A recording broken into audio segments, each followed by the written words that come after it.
tìrèrè ìrèrè ò lẹ́rù àgbérùká bọ́dún tí ń gorí ọdún tó ṣùn gorí oṣù tọ́jọ́ ń gorí ara wọn kẹ̀kẹ́ bẹ́ẹ̀ ìkókó àná ti di àgbàlagbà òròmọdìyẹ ti di àkókò gàgàrà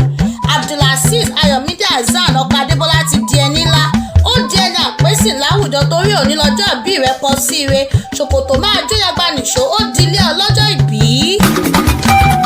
kó máa jó kó máa jó kó máa yọ̀ èmi lọ́dún wa.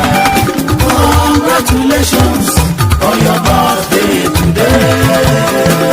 èrò bá mi kí Abdulazeez Ayọ̀mídé kú ọdún àyọ̀fẹ́ chanta mo dé lókèlókè lẹ́yìn fọ̀hún gbangba làṣà ń ta gbangba ni mo dé sí gbangba lónìí pop sí ire mi dé ire lọ́tún ire lósì ire ní gbogbo ọjọ́ ayé rẹ̀ ọjọ́ ìbí jẹ́ àyájọ́ tó múnú ẹni dùn lókè èèpẹ̀ bí ẹ̀dá bá wà láyé tó ń mí tó sì tún ń mí ó yẹ kí ẹ̀dá bẹ́ẹ̀ fìgbà fẹ́lẹ́dùbà fún àlàáfíà tó péye happy birthday to you God has given you another opportunity to witness another year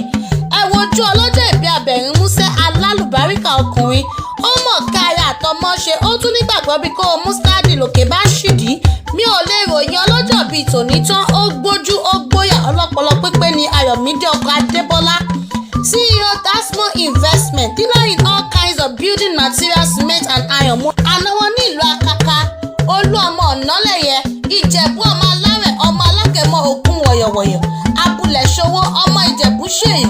ọmọ lọ́rẹ̀ ẹ̀lẹ́ ọmọ fún bí ẹni fún ọyọ̀gàn ọmọ ọ̀fẹ̀jẹ̀ borí ọmọ òrìṣà òkèjẹ́ ẹ̀dàbí onílé yìí ọmọ alágbàlá àdéwùre ọmọ arújòjòyè ọmọ dábùrèwé ọmọ awúre fàṣẹbanu ọmọ olówó tí ń joyè méjì pọ̀ ọmọ ọdún mádé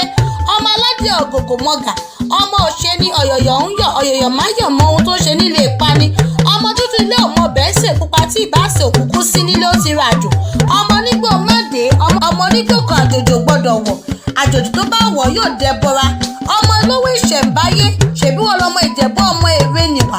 ọgbọ́n pátá lọ́gbọ́n alábàáhùn àgbólà ní tàgùnrín kúnugún kì í kúléwé kó o gbọ́ kó o tọ́ kó o fọwọ́ párú kó o fèrègì jòbì ó máa bẹ ìran ọ̀bẹ níbẹ̀ṣu ìran àtẹlẹsẹ̀ àtẹnà wò wàá dàgbà wàá dògbó. As you celebrate your birthday today, I wish you long life and prosperity in good health and sound mind. Cheers to greatness. Courtesy Adébọ́lá Momsire, you're irreplaceable.